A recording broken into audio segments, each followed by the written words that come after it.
Welcome back to the program. Today we are joined by Selamat datang kembali di program ini. Hari ini kita ditemani oleh Letnan Kolonel Daniel Davis, seorang veteran tempur 4 kali dan pembawa acara YouTube yang sangat populer, Daniel Davis Deep Dive. Tautannya akan saya cantumkan di deskripsi dan saya sangat merekomendasikan untuk menonton videonya serta berlangganan. Setidaknya, di sanalah saya mendapatkan banyak informasi saya. Terima kasih telah kembali hadir di program ini. So thank you for coming back on the program. Oh, just mo bracing the some breathing in Farsi days. I wanted to get your take on what's happening now. Saya ingin tahu pendapatmu tentang apa yang sedang terjadi di Iran saat ini. Pertama-tama, bagaimana kamu melihat situasi diplomatiknya? Karena tampaknya hal itu berlangsung dalam kondisi yang sangat aneh. Inilah yang dikeluhkan oleh pihak Iran. Mereka tidak suka bernegosiasi ketika ada senjata yang diarahkan ke kepala mereka. Namun, mengingat bahwa AS dan Iran telah mengalami konflik selama 47 tahun sejak Revolusi Islam tahun 1979, tampaknya ada banyak hal yang perlu diselesaikan. Jika kita mengesampingkan semua pembicaraan tentang keadilan bagi para pengunjuk rasa dan hal-hal semacam itu, apa sebenarnya masalah utama di sini? Karena ketika kamu bernegosiasi dengan Angkatan Laut dan Angkatan Udara AS yang berlabuh di lepas pantai Iran, mungkin itu bagus untuk memberikan tekanan. Tetapi sejauh mana Iran benar-benar bisa dipaksa? Inte mavisfa at membre terus memeritu mengikutan seperti istiaf nardid sol. Namthentu pavo bamamen and so bad. Mounted, this seems like an expensive endeavor. Well, yeah, and you have to look first of all at Ya, benar. Dan kamu tahu, kita harus melihat dulu sebenarnya apa yang ingin kita capai di sini. Apa yang sedang kita coba lakukan. Sangat masuk akal jika pihak Iran merasa sangat frustrasi, karena seperti yang baru saja kamu singgung dalam sebulan terakhir, beberapa minggu terakhir, pembicaraannya selalu berganti antara para demonstran malang di Iran, kita harus membela mereka, atau ya, ini soal program nuklir lagi. Atau ini tentang rudal jarak jauh mereka. Atau ini tentang pasukan proksi mereka. Atau bahkan sekadar karena mereka ada. Isunya terus berayun ke sana kemari.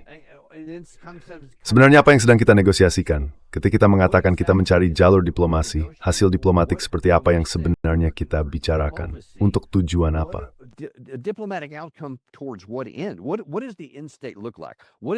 Seperti apa keadaan akhir itu? Seperti apa bagi Amerika Serikat untuk mengatakan, baiklah, jika diplomasi berhasil, beginilah hasil akhirnya. Kita akan memiliki ini, dan itu, dan mereka tidak akan memiliki hal lainnya. Mereka akan memiliki X, Y, dan Z, lalu kita semua akan hidup bersama dengan damai. Hal itu tidak ada.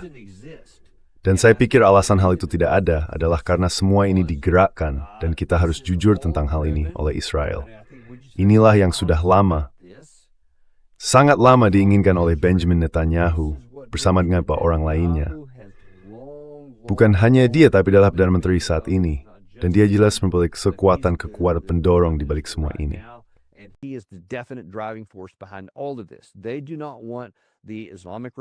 Mereka tidak ingin Republik Islam itu ada. Jadi mereka tidak berusaha membatasi program nuklir. Mereka juga tidak berusaha benar-benar membatasi rudal pertahanan untuk kepentingan mereka sendiri atau hal semacam itu. Dan tentu saja mereka ingin agar para proksi dihentikan. Siapa yang tidak mau? Tapi hal-hal itu sebenarnya bukan isu mendasar bagi mereka. Isu mendasarnya adalah keberadaan rezim Iran. Mereka memang tidak ingin rezim itu ada. Jadi mereka menggunakan apapun yang tampak paling meyakinkan bagi publik Amerika. Itulah tujuan utamanya. Publik Israel sudah mendukung. Mereka tidak perlu lagi. Mereka siap bertindak dan sepenuhnya mendukung hal ini.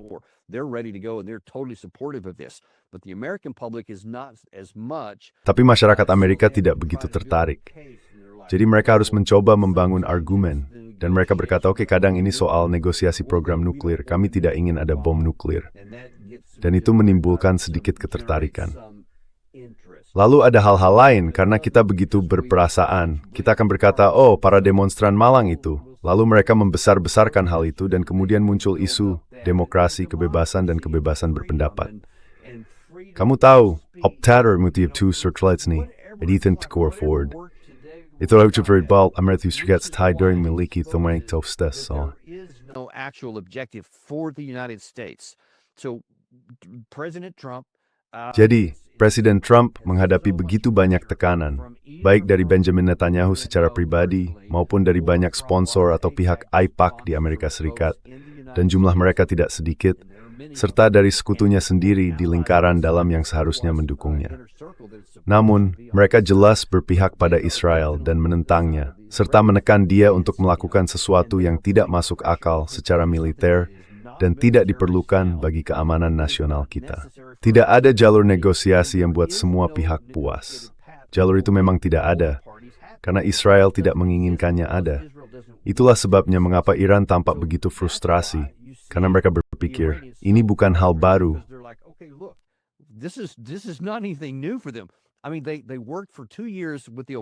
Maksud saya, mereka bekerja selama 2 tahun dengan pemerintahan Obama untuk mencapai JCPOA, yang menurut banyak pihak memiliki kekurangan, karena tidak ada yang sempurna dalam urusan manusia. Namun, perjanjian itu sangat baik dalam tujuan utamanya, yaitu mencegah Iran memperoleh senjata nuklir dan memberi kita keyakinan bahwa mereka tidak sedang menuju ke arah itu. Semua mekanisme itu sudah diterapkan. Inspeksi yang ketat, pembatasan kemampuan pemrosesan ulang, pembatasan jumlah bahan yang boleh mereka miliki, dan sebagainya. Semua itu adalah hal-hal yang sangat baik jika tujuan Anda benar-benar untuk mencegah senjata nuklir yang sebenarnya tidak diinginkan oleh pihak Iran, sehingga mereka bisa bekerja dengan ketentuan tersebut.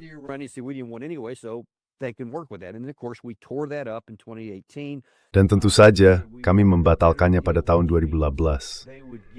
Kami bilang kami ingin kesepakatan yang lebih baik, yang pada dasarnya berarti mereka harus memberi lebih banyak dan tidak mendapat apa-apa. Cukup mengejutkan, mereka tidak tertarik dengan itu. Lalu seperti yang kamu tahu, kedutaan mereka diledakkan pada tahun 2024. Seseorang dibunuh di ibu kota mereka akhir tahun itu, dan mereka diserang oleh Israel pada tahun 2025. Kami mengklaim bahwa kami sudah punya kesepakatan dan ingin melakukan negosiasi nuklir. Kami sudah menjalani 5 putaran ketika bom mulai berjatuhan. Jadi Iran berkata, lalu di mana diplomasi di situ? Kalian hanya menggunakannya sebagai kedok. Dan sekarang kita kembali lagi ke situasi yang sama. Kamu tahu, Presiden Trump bilang beberapa hari yang lalu bahwa kami punya 10-15 hari untuk mencapai penyelesaian yang dinegosiasikan.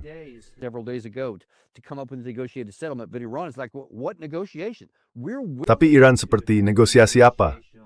Kami bersedia melakukan negosiasi di sini tentang program nuklir, jika itu memang tujuan yang dinyatakan, tetapi tidak untuk hal-hal lainnya.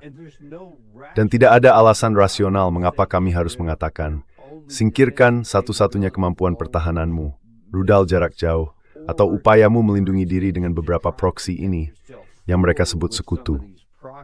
Tidak ada alasan rasional untuk mengatakan bahwa mereka harus menyingkirkan hal-hal itu. Tidak ada pembenaran untuk itu. Itu hanya kita menginginkannya. Jadi kita meminta Iran melakukan sesuatu yang bertentangan dengan kepentingan nasional mereka, yang kontraproduktif terhadap keamanan nasional mereka sendiri, dan yang tidak rasional, sesuatu yang tidak akan pernah kita lakukan. Jadi itu berarti satu-satunya hal yang tersisa adalah penggunaan kekuatan.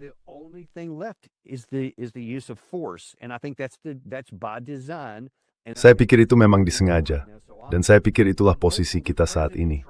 Saya berharap Presiden Trump akan mendengarkan, setidaknya menurut laporan, Ketua Kepala Staf Gabungan, Wakil Presiden J.D. Vance, dan Tulsi Gabbard, yang semuanya dilaporkan mengatakan kepadanya bahwa hal itu akan menjadi bencana. Jangan lakukan itu. Namun ada begitu banyak orang lain, Lindsey Graham, Jack Keane, Mike Pompeo, dan sejumlah orang lainnya. Ted Cruz baru-baru ini ikut bergabung. Semua orang ini menyerukan operasi tempur dan penghancuran Iran. Ini hanya akan menjadi soal siapa yang memenangkan pertarungan tekanan terhadap satu orang yang paling penting, Donald Trump. Dan saya pikir dia mungkin akan kalah dalam pertarungan tekanan itu.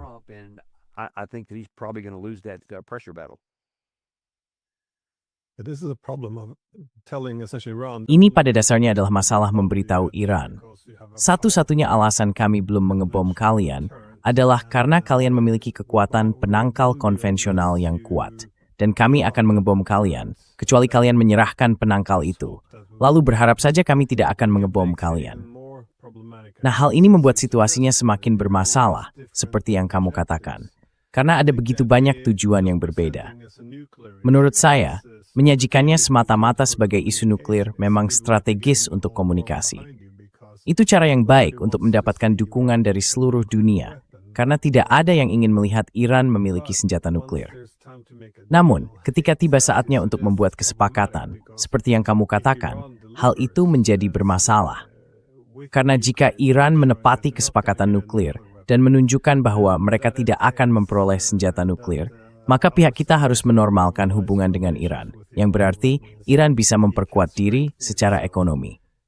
Sekarang, jika tujuan akhirnya adalah kehancuran Iran, ya, bisa dimengerti mengapa kita terjerat dalam hal ini. By the way, it's really important to point out here that there are Ngomong-ngomong, sangat penting untuk menunjukkan bahwa ada dua, ya, sebenarnya banyak, tapi dua suara utama di AS. Mantan Menteri Luar Negeri Mike Pompeo dan Jack Kien dengan tegas mengatakan tidak ada kesepakatan yang dinegosiasikan yang baik, karena yang akan terjadi hanyalah memperpanjang umur rezim itu. Kita tidak bisa melakukan itu. Jadi menurut mereka, kita bahkan tidak seharusnya mencoba mencapai penyelesaian melalui negosiasi. Itulah yang mereka katakan secara terbuka. Mereka bahkan tidak ingin bernegosiasi. Mereka benar-benar menyingkirkan bahkan kepura-puraan bahwa ada negosiasi yang nyata. Mereka tidak ingin ada negosiasi karena mereka mengatakan bahwa pihak lawan tidak bisa dipercaya. Mereka tidak pernah menepati janji. Dan karena itu mendapatkan bom nuklir dan akan menggunakannya. to get a nuclear bomb and they're going to use it. That's what they say. That's the claim.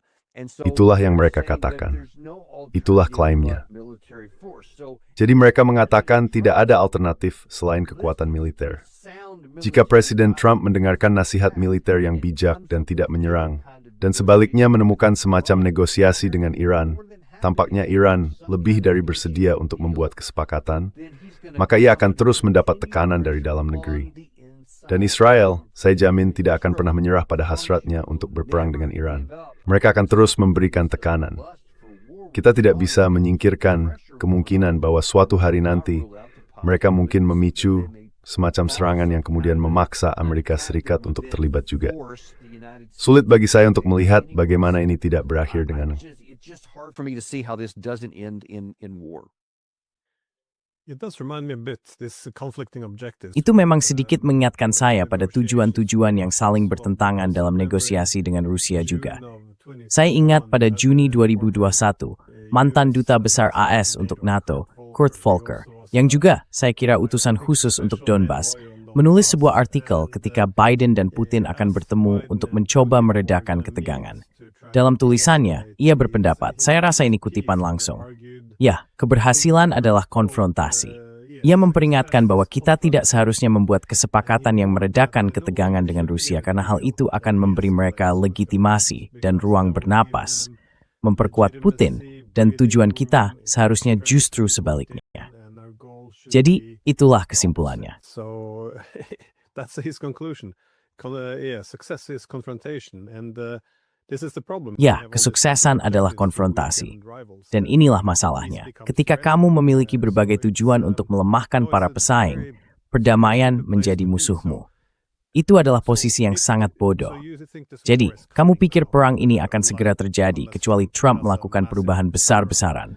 Tapi apakah kamu melihat sesuatu baru-baru ini, seperti penampilannya dalam pidato State of the Union, di mana dia tampak menolak pemikspobara seperti kerasnya PLMT, dan tiba-tiba Jaime kembali tentang senjata nuklir. Aku tidak yakin apakah itu tulus atau hendak dia menjual perang, atau mundur dari perang. Sulit sekali membaca dirinya, Matka. Or pulling back to avoid the war. It's very hard to read him, I think. Yeah, no, I didn't see it in any hope. Ya, tidak. Aku tidak melihatnya dengan cara yang penuh harapan seperti itu. Karena dia hanya berkata, kamu tahu mereka tidak boleh punya bom. Mereka tidak boleh memilikinya. Dan kamu tahu dia juga membicarakan semua hal buruk yang telah mereka lakukan. Jadi yang aku lihat hanyalah dia pada dasarnya berkata, aku tidak akan memberitahu siapapun malam ini apa yang akan aku lakukan. Tapi dia tidak menawarkan kata-kata perdamaian, tidak menawarkan kemungkinan diplomatik baru. Dia tidak mengatakan hal seperti, ya, kamu tahu, kami sedang berbicara dan ada beberapa tanda positif dari Teheran. Tidak ada yang seperti itu. Dia hanya semacam membuat daftar tuduhan tentang betapa buruknya orang Iran, berapa banyak orang yang telah mereka bunuh, dan sebagainya. Menggambarkan mereka sebagai rezim jahat yang tidak boleh dibiarkan hidup, dan hanya kamu tahu, kami tidak akan mendapatkan bom.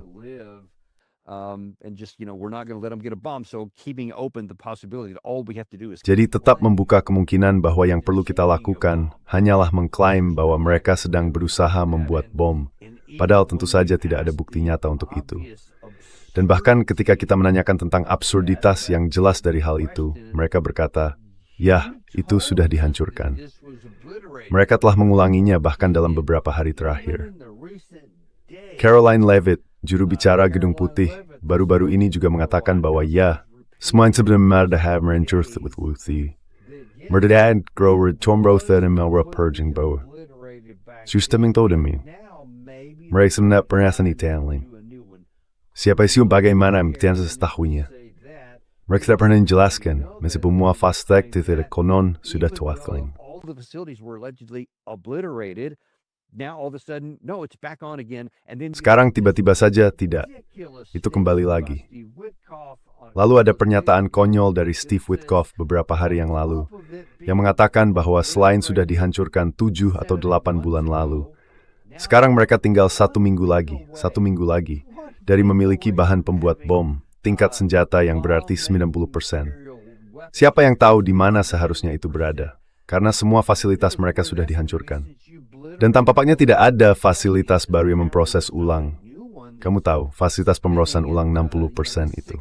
Tapi hal itu diterima begitu saja. Itu konyol. Dan sekali lagi itu adalah orang utama Presiden Trump. again, that's President Trump's primary guy. That was the White House statement back in Itu adalah pernyataan Gedung Putih pada bulan Juni, bahwa siapapun yang berpendapat bahwa program nuklir Iran belum dihancurkan sepenuhnya sedang menyebarkan berita palsu. Dan sekarang, tentu saja, mereka harus berargumen bahwa Iran bisa saja hanya beberapa hari lagi dari memiliki senjata nuklir. Namun dalam wawancara yang kamu sebutkan, Witkoff juga menyinggung bahwa Trump agak terkejut karena Iran belum menyerah. Tapi sebenarnya, apa yang dimaksud dengan penyerahan diri yang disebut Witkoff itu? Karena jika ini soal senjata nuklir, maka baiklah, kami menyerah. Kami tidak akan mengembangkan senjata nuklir. Tapi bagaimana cara menerapkan penyerahan diri itu secara nyata, mengingat tuntutan yang lebih luas datang dari Amerika Serikat? The way I interpret that is both Ya, cara saya menafsirkan hal itu adalah bahwa baik Witkoff maupun Trump, menurut saya, berpikir seperti yang akan mereka lakukan jika mereka berada dalam posisi itu seperti orang Amerika.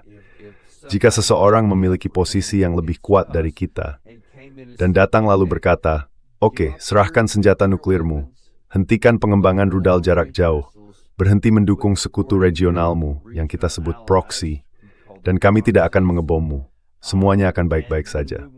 Maka bagi mereka akan berpikir, itu yang kami lakukan. Dalam pikiran mereka, itu masuk akal. Ya, saya tidak ingin menerima bom ini. Saya melihat armada kekuatan milik kufuri di udara dan laut, serta semua pangkalan di seluruh wilayah. Tentu sering bedakan melakukannya.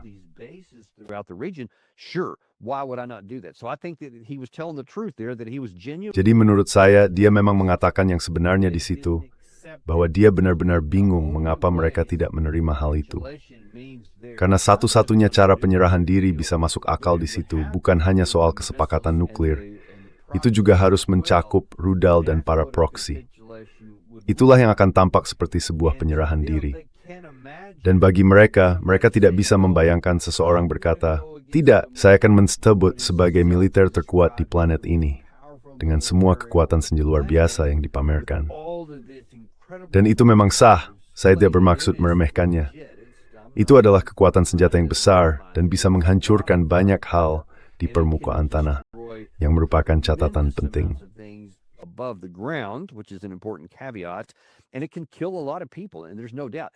Dan itu bisa membunuh banyak orang. Tidak diragukan lagi. Dia tidak mengerti bagaimana seseorang bisa berkata, "Saya lebih baik tidak menyerah dan menanggung serangan itu daripada memberikan semua yang kamu minta." Tapi itu berarti mereka sama sekali tidak memahami Republik Islam Iran, komponen religiusnya, budaya mereka sebagai bangsa Persia.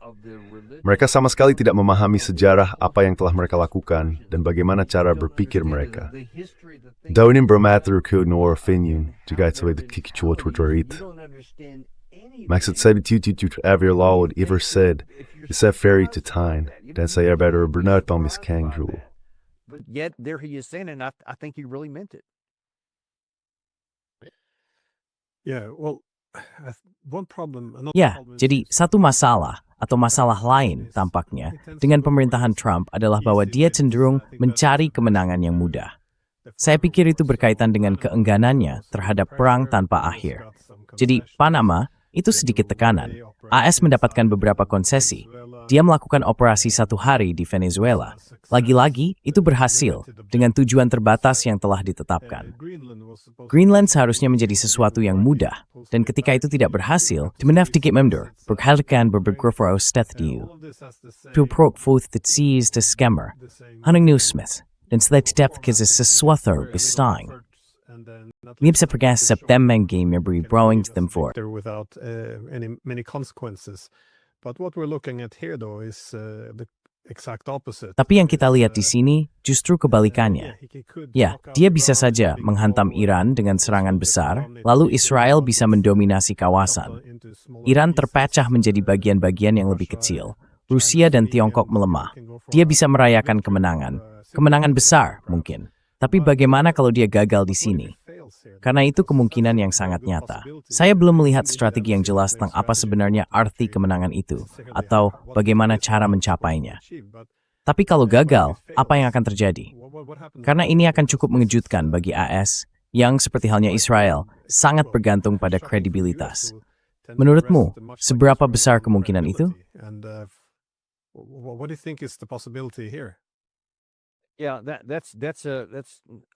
Ya, itu sesuatu yang benar-benar perlu banyak analisis dan perhatian karena Presiden Trump suka berbicara besar. Lalu seperti halnya dengan Houthi, dia melakukannya selama 7 minggu, melihat bahwa itu tidak akan berhasil, tidak akan sukses dimanapun. Jadi dia hanya berkata, oke, mereka memohon agar saya berhenti melakukannya. Jadi kami membiarkan mereka pergi selama mereka tidak menembak orang Amerika yang masih hidup. Kamu tahu, kami baik-baik saja, asal berhenti bertempur. Mereka meledakkan semua kapal yang diduga membawa narkoba di Samudra Karibia dan Pasifik. Dan hanya berkata, ya, mereka ada di sana. Kami menyatakan mereka bersalah, jadi kami membunuh mereka semua. Membunuh semua orang, hanya karena kami mau. Apa yang bisa dilakukan kapal narkoba? Mereka tidak bisa melawan. Jadi itu mudah. Dan kemudian kami mengklaim, oh ya, dan itu memiliki dampak yang luar biasa. 98% dari semua narkoba yang masuk ke AS lewat jalur laut kini telah terputus. Yang sebenarnya benar-benar omong kosong. Tidak ada kebenaran sama sekali di dalamnya. Karena kapal-kapal itu memang tidak akan pernah bisa mencapai Amerika. Jadi mereka tidak punya dampak apapun terhadap narkoba yang mungkin masuk lewat perairan di Karibia dan Samudra Pasifik. Tapi dia mengklaim bahwa mereka berhasil. Dan kebanyakan orang tidak tahu. Mereka hanya berkata, oke, sepertinya itu benar, lalu melanjutkan hidup. Itu tidak merugikannya apapun kecuali beberapa rudal. Lalu ada masalah di Venezuela, serangan di Nigeria, serangan di Somalia, serangan di Suriah, pembunuhan yang kami lakukan terhadap beberapa orang di Irak sebelumnya. Dia hanya bertindak kemana-mana. Tapi semua itu hanya kejadian tunggal, dan dia mengklaim kemenangan.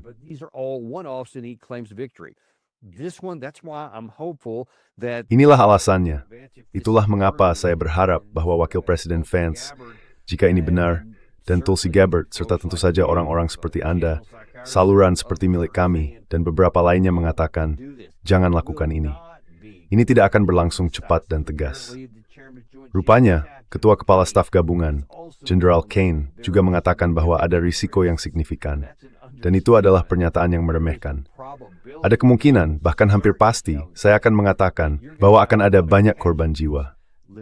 Lindsey Graham mengakui bahwa akan ada banyak korban, tetapi ia tidak mempermasalahkannya.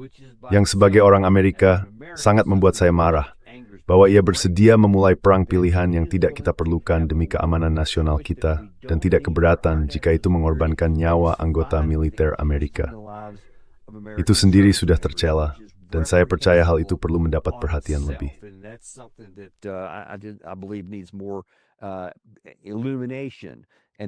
Illumination mengatakan bahwa kamu menuduh dia punya keberanian di depan kamera untuk suatu hari berkata, "Ya, Tuhan memberkati kamu jika kamu salah satu dari mereka yang akan terlibat di sana. Tuhan memberkati kamu." Apa maksudmu, kawan? Mengapa kamu ingin mengorbankan nyawa orang Amerika demi keinginan bahkan bukan kebutuhan dari kepala pemerintahan lain? Maksudku, itu menghina dan membuatku marah. Tapi itulah semacam cara berpikir yang dianggap elit di Amerika Serikat saat ini. Dan kamu tahu, kita mungkin bisa membahas Eropa, mungkin banyak hal serupa di sana juga. Tapi ini masalah nyata, karena secara militer kemungkinan besar kamu tidak akan berhasil di sini. Kamu bilang, apa yang terjadi kalau kamu tidak berhasil? Nah, kalau kamu melihat hal-hal mendasar di sini,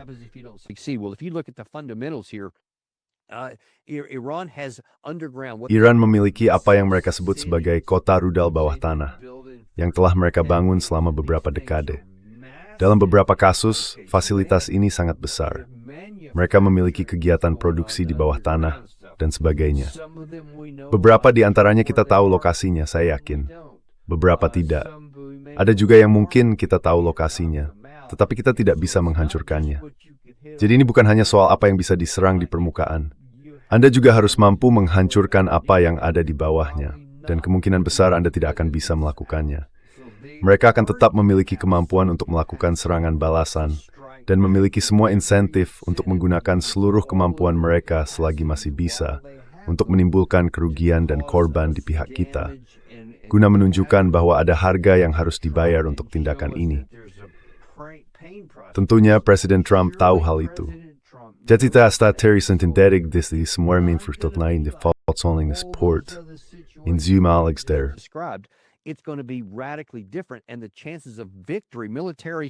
Dan peluang untuk meraih kemenangan, tujuan yang dapat dicapai secara militer, sangat besar, sangat rendah. Saya akan mengatakan luar biasa rendah. Hampir sampai pada titik di mana secara praktis, Anda tidak akan berhasil melaksanakan tugas Anda untuk menghancurkan rezim dan membuat rakyat bangkit, yang tampaknya menjadi masalah kita. Senator Ted Cruz mengatakan bahwa kita seharusnya mempersenjatai para pengunjuk rasa, karena mereka tidak ingin menempatkan pasukan di lapangan. Jadi tampaknya mereka mencoba menggunakan kekuatan perantara dari rakyat Iran, hanya dengan memberi mereka senjata, amunisi, perangkat komunikasi, dan sebagainya.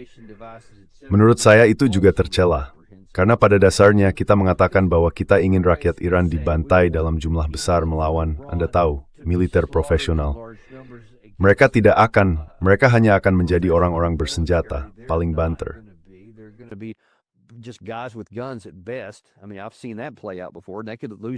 Maksud saya pernah melihat hal itu terjadi sebelumnya, dan hal itu bisa kalah dalam jumlah besar.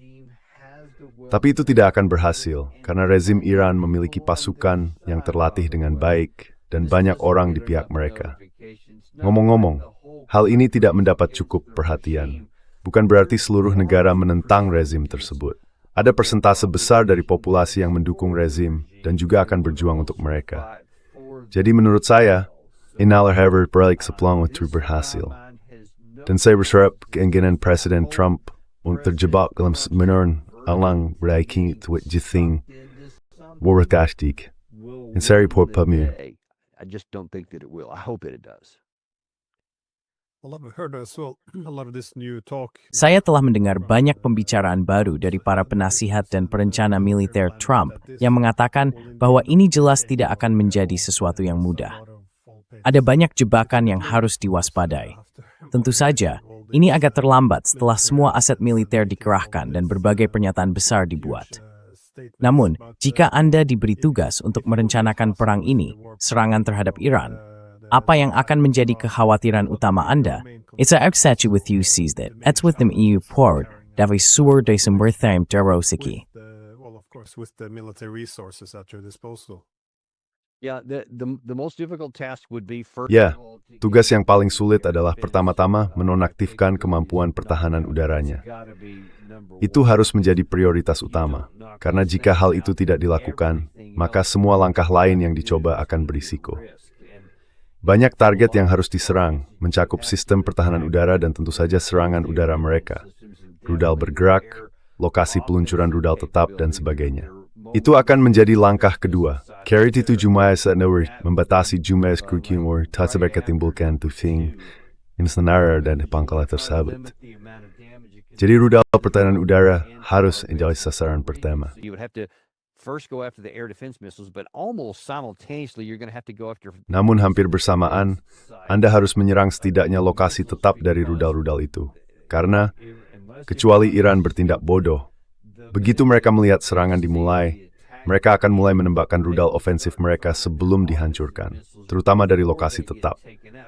Saya berani bertaruh mereka mungkin sudah memiliki perintah siaga sekarang bahwa lokasi tetap akan menembak lebih dulu, karena mereka tahu lokasi itu menjadi sasaran.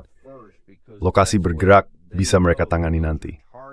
Tapi itu yang tetap, Pushini words menimbulkan Grover Slav stated between. Kalau zuit teman authority itu what Amerika lang waktu niat. Jadi step either rank to savage very young ranked. So they're going to then rely on the mobile sites.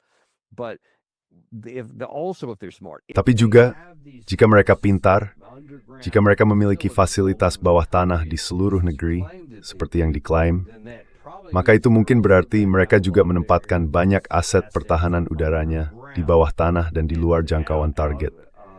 Jadi mereka harus selalu menempatkan sebagian di luar, atau mereka akan diserang secara tiba-tiba. Yang saya khawatirkan dan yang menjadi kesulitan bagi kemampuan ofensif kita adalah bahwa saya akan menghancurkan apa yang saya ketahui. Tapi kemudian, kesega, baik, kita sudah menyingkirkan yang itu. Dan sekarang kita terbang untuk mencapai tingkat target berikutnya. Rudal ofensif, lokasi tetap, peluncur bergerak, dan sebagainya. Beberapa rudal dan baterai pertahanan udara ini muncul dari bawah tanah empat yang saya sudah hancurkan.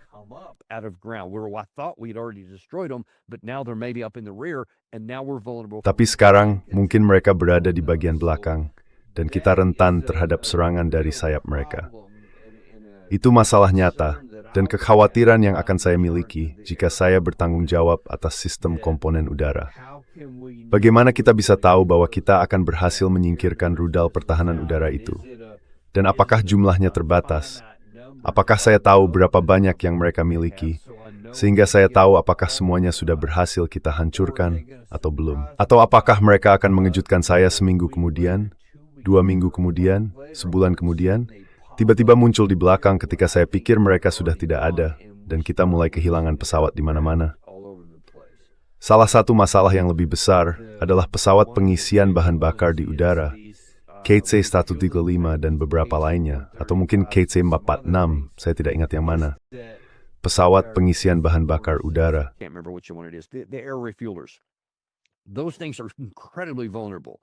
Hal-hal itu sangat rentan. Tidak sulit sama sekali untuk menyingkirkannya jika Anda memiliki pertahanan udara. Jadi target prioritas bagi pihak Iran akan menjadi pesawat pengisian bahan bakar di udara. Karena jika Anda tidak memiliki pesawat pengisian bahan bakar, dan sebagian dari operasi ini harus dilakukan di atas wilayah Iran, negara itu sangat luas, dan beberapa target berada sangat jauh dari pangkalan pertahanan yang kita miliki, apalagi dari kapal induk. Mereka datang dari jarak yang sangat jauh, dan mereka tidak memiliki jangkauan untuk mencapai semua target itu lalu kembali. Mereka harus diisi bahan bakar dalam beberapa kasus 2 kali sebelum bahkan mencapai target dan kemudi. Jadi pihak Iran akan berpikir sebaliknya. Bagaimana cara menyingkirkan pesawat pengisian bahan bakar itu?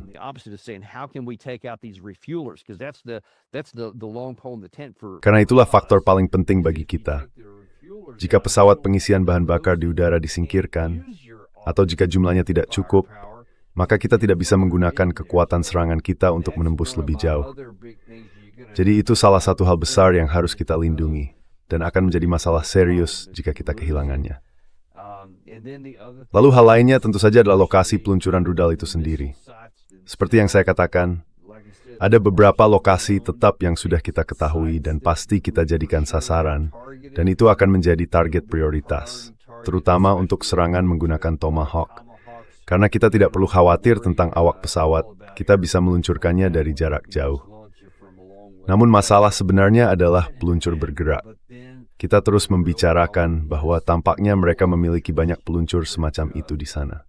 We keep talking about it. Apparently they've got a lot of those and most of them are at the moment securely. Sebagian besar dari mereka saat ini berada dengan aman di bawah tanah. Mungkin kita tahu di mana beberapa pintu tempat mereka keluar, tetapi mungkin kita tidak tahu yang lainnya. Kamu bisa meledakkan pintu-pintu itu dan meruntuhkan tempatnya, terserah. Tapi pada akhirnya mereka akan bisa menggali terowongan dan keluar lagi dari sana. Dan begitu mereka berhasil membuka pintu dan mengeluarkan kendaraan, masalah itu masih ada. Jadi ini adalah sesuatu yang akan berlangsung lama. Semua itu adalah masalah awal, tingkat pertama dan kedua. Tapi kemudian ada masalah strategis. Ini adalah salah satu hal yang sangat penting untuk dipahami. Agar kita berhasil, kita harus menyelesaikan semua tugas utama kita. Dan itu penghancuran rezim. Kita harus mampu menyingkirkan rezim itu.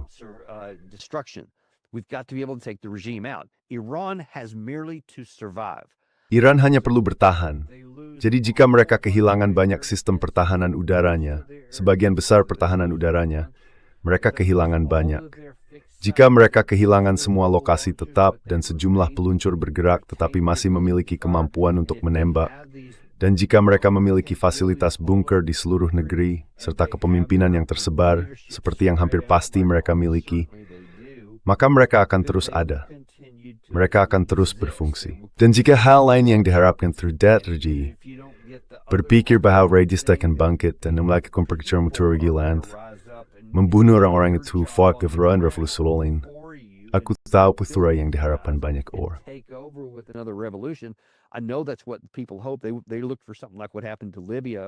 Mereka menginginkan sesuatu seperti yang terjadi di Libya ketika Gaddafi disingkirkan dengan kekuatan udara barat.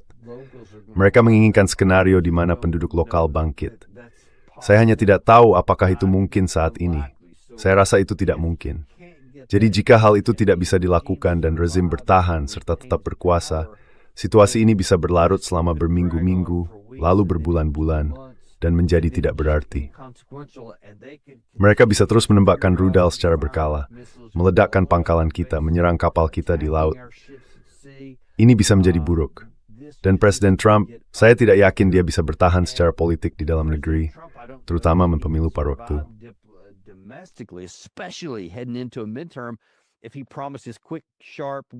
Jika dia menjanjikan kemenangan yang cepat, tegas, dan bersih namun gagal mewujudkannya, sementara kita menderita korban tanpa jalan menuju kemenangan, tanpa tujuan militer yang dapat dicapai, dan realistis yang bisa dia yakinkan kepada siapapun bahwa kita akan menang, maka dia akan terlihat sangat-sangat buruk. Dukungan di dalam negeri akan semakin menurun, karena dia terpilih sebagai sosok yang tidak akan terlibat dalam perang pilihan dan menentang perang bodoh apapun. Dan sekarang dalam kasus ini, dia justru memulai perang yang tidak bisa dia akhiri. Hal itu bisa menghancurkan sisa masa jabatannya. Dia bisa menjadi presiden yang lumpuh bahkan sebelum pemilu paruh waktu, apalagi setelahnya. Jadi taruhannya sangat besar di sini, dan peluang keberhasilan hampir mustahil. Namun bagi pihak Iran, mereka hanya perlu bertahan hidup.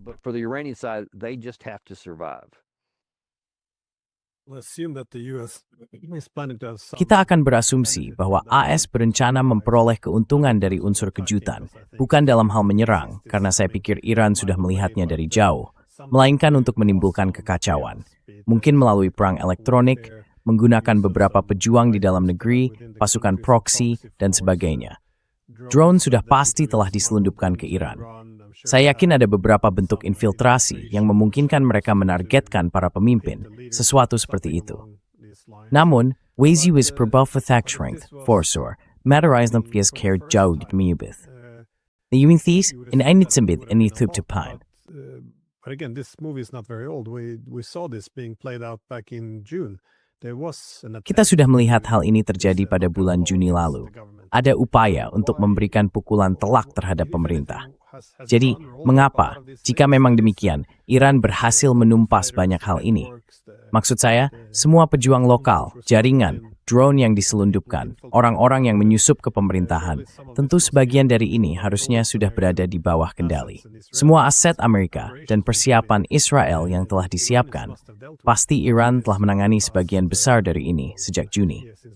Apakah semua ini benar-benar bisa digantikan dalam waktu sesingkat itu? In such, a short period of time? No, obviously Tidak, jelas sekali, kejutan strategis sudah hilang. Itu tidak ada lagi. Kejutan taktis menurut saya juga sudah hilang. Kecuali ada sesuatu yang berbeda yang tidak mereka lakukan pada bulan Juni yang saya tidak ketahui, sesuatu yang tiba-tiba mereka lakukan. Dan mungkin memang ada hal seperti itu. Anda tahu ada banyak orang cerdas di kedua pihak, dan mereka mungkin menemukan sesuatu yang belum terpikirkan oleh siapapun. Tapi masalahnya adalah jangkauan hal-hal yang bisa dilakukan sekarang untuk benar-benar membuat mereka terkejut sangat kecil. Karena banyak hal seperti itu sudah pernah dilakukan. Saya menelusuri kembali, ya, setidaknya sejak 2020 dan bahkan sebelum itu, dengan hal-hal seperti Stuxnet pada 2010. Jadi banyak serangan siber seperti itu sudah pernah dilakukan, dan mereka kini telah membangun pertahanan terhadapnya.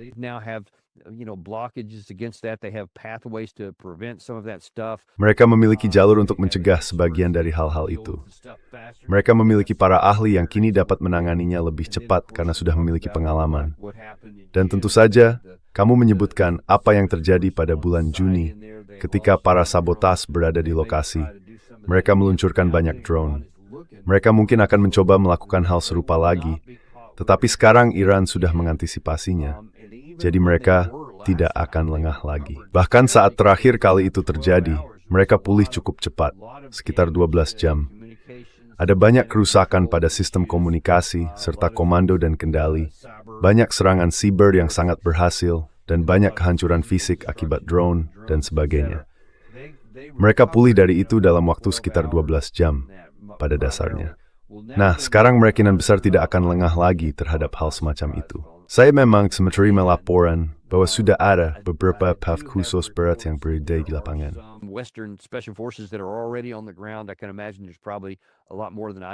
Saya bisa membayangkan mungkin ada jauh lebih banyak hal yang terjadi daripada yang saya ketahui.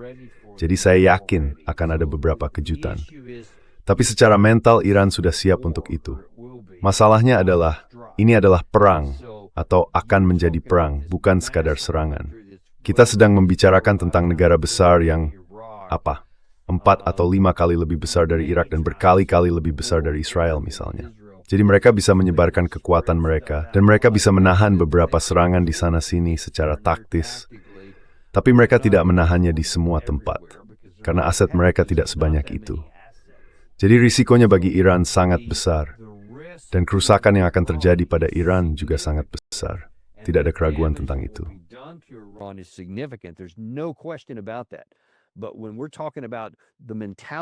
Namun ketika kita berbicara tentang mentalitas di pihak Iran, mereka telah memperhitungkan bahwa mereka harus berjuang habis-habisan untuk memulihkan efek jera.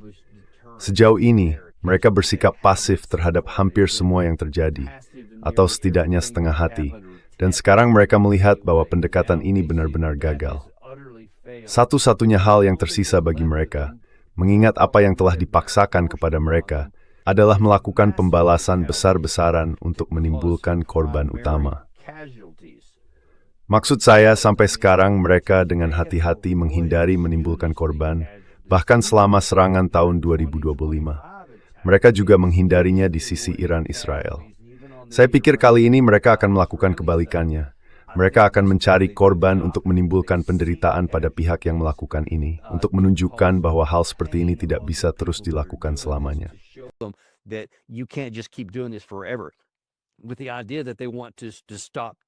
Dengan gagasan bahwa mereka ingin berhenti melakukannya, mencari cara lain untuk mencapai penyelesaian yang bisa menyelamatkan muka melalui negosiasi, yang akan dengan senang hati dicapai oleh pihak Iran, selama hal itu menghentikan kehancuran. Karena akan sulit bagi mereka untuk mengatasi kerugian yang telah mereka derita. Namun bagi mereka, mereka telah menghitung bahwa dalam jangka panjang hal ini perlu demi kelangsungan hidup mereka. Jika tidak, hal ini akan terus berlanjut sampai suatu hari, entah dari mana, Mereka mungkin menghadapi kejutan strategis tanpa semua persiapan dan pembangunan kekuatan ini, di mana mereka bisa saja dibunuh atau rezim mereka bisa kehilangan kekuasaan. Jadi ini benar-benar merupakan masalah hidup dan mati bagi Iran, dan sangat sedikit hal yang tidak akan mereka lakukan di sini. And there's very little they won't do here. Bukan strategi yang baik untuk menempatkan negara manapun dalam situasi serba atau tidak sama sekali, karena mereka kemudian akan bertindak dengan cara yang sangat berbeda. Namun, izinkan saya mengajukan satu pertanyaan singkat terakhir di sini. Saya rasa selama lebih dari 30 tahun terakhir, kita selalu berperang dan mengebom negara-negara kecil hingga menengah. Kecil dalam hal wilayah, populasi, dan kemampuan militer. Kita selalu mampu menguasai wilayah udara. Kita juga selalu memiliki banyak sekutu di sekitar mereka. Kita mampu mengisolasi target kita dan memastikan mereka tidak mendapat dukungan eksternal. Dengan kata lain, kita menjaga semua variabel tetap konstan sebisa mungkin agar memiliki kendali penuh atas medan perang. Namun kali ini, ada banyak variabel yang tidak pasti. Itulah sebabnya, saya rasa banyak yang mulai ragu. Dalam hal dukungan eksternal, bagaimana Anda melihat Rusia dan Tiongkok? Karena apakah sangat mungkin memtanya berbicara? Dan bagaimana cara itu? Apakah melalui perang elektronik? Atau bagaimana kita tenim kegeraya? Too many people are looking at this. Terlalu banyak orang itu hanya sebagai masalah Iran, bahwa kita telah mengisolasi mereka lagi. Itu setahun yang telah lulusan, dan itulah yang diharapkan semua orang. Namun, sudah ada pernyataan dari pihak lain, dan kita tidak tahu apakah itu hanya hiperbola atau klaim nyata bahwa mereka akan bertindak. Skenario terburuknya adalah para proksi regional benar-benar bermaksud seperti yang mereka katakan, bahwa Hezbollah akan mulai menyerang Israel, bahwa Kataib Hezbollah di Irak akan mulai menyerang lokasi-lokasi Amerika, dan bahwa Houthi akan muncul kembali dan mulai menyerang kapal atau aset angkatan laut di wilayah tersebut.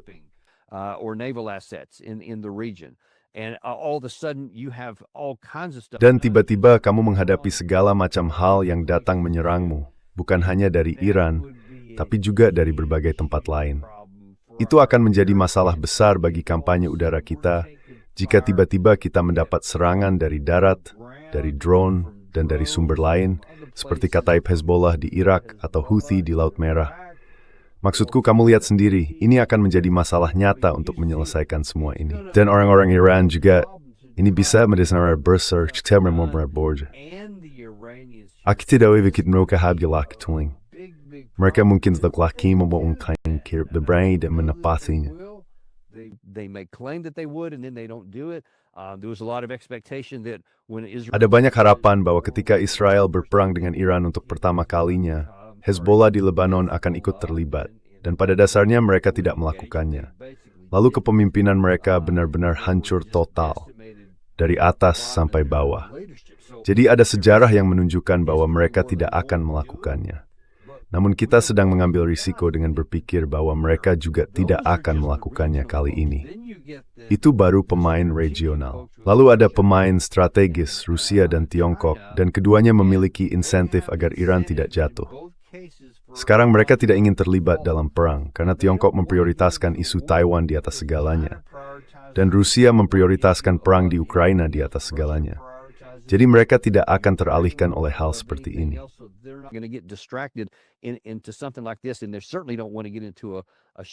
Dan mereka tentu saja tidak ingin terlibat dalam perang tembak-menembak dengan Amerika Serikat karena Iran.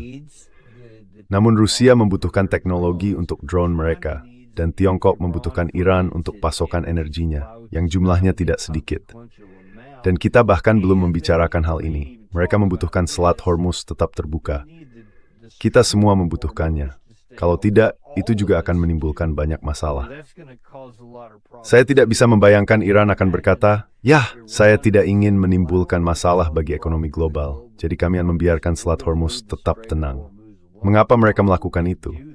Maksud saya pikir salah satu tujuan utama mereka adalah menimbulkan sebanyak mungkin kesulitan bagi Barat, terutama bagi ekonomi global, tapi terutama bagi Barat di bidang ekonomi juga. trouble as they could on the economic front as well. So I imagine that they would do whatever they could to shut. Jadi saya membayangkan mereka akan melakukan apapun yang bisa mereka lakukan untuk menghentikan hal itu dan menimbulkan segala macam masalah di sana. Dan saya juga membayangkan Tiongkok dan Rusia bisa, saya yakin mereka akan melakukan sesuatu yang halus jika belum melakukannya. Maksud saya, Tiongkok memiliki kapal di wilayah itu, jadi mereka mungkin akan memberi peringatan dini kepada Iran. Saya tidak yakin apa yang akan dilakukan Rusia. Sekali lagi, saya pikir mereka ingin menghindari konflik, tetapi mereka akan membantu di pinggiran. Dan saya pikir kedua negara itu juga akan sangat senang melihat kita terseret ke dalam perang jangka panjang yang hanya menguras kemampuan pertahanan udara kita, rudal ofensif kita, merusak atau menghancurkan beberapa pesawat kita, mungkin kehilangan beberapa kapal kita atau menyebabkan kerusakan. Mereka mungkin akan senang melihat hal itu berlangsung lama. They would probably be happy to see that go on for a long time. So that's another reason why they might want to sit it out. Jadi itu alasan lain mengapa mereka mungkin ingin menahan diri secara militer. Tapi semua itu jika digabungkan, menunjukkan bahwa jika kita, ya, itu pasti akan menjadi Trump yang berkata, saya berharap semuanya berjalan sesuai keinginan saya. Tidak ada yang melakukan hal yang tidak saya inginkan. Semua orang membiarkan Iran terisolasi, dan mereka tidak melakukan apapun yang tidak kita inginkan. Lalu kita akan meraih kemenangan besar. Saya itu sulit membayangkan hal itu terjadi. Terlalu banyak vertikambaides yang semuanya pada kita. Dan bagaimana jika yang terjadi justru sebaliknya, di mana tidak satu pun berpihak pada kita? Ini bisa menjadi masalah yang sangat besar bagi kita. This could be a huge problem for us. Ya, itulah masalahnya dan operasi mantan pekerja tengah malam ini. Keberhasilan yang katanya diraih sudah membuat mereka besar kepala. Yeri Guerrero diadakan yang buruk. Malam talay hasilnya. Would go. Terminer speakers camper to, and ginasio menggafamithil itu. Always Selain Lair, itu masih Glenn Deason, Fomitsam Gimali.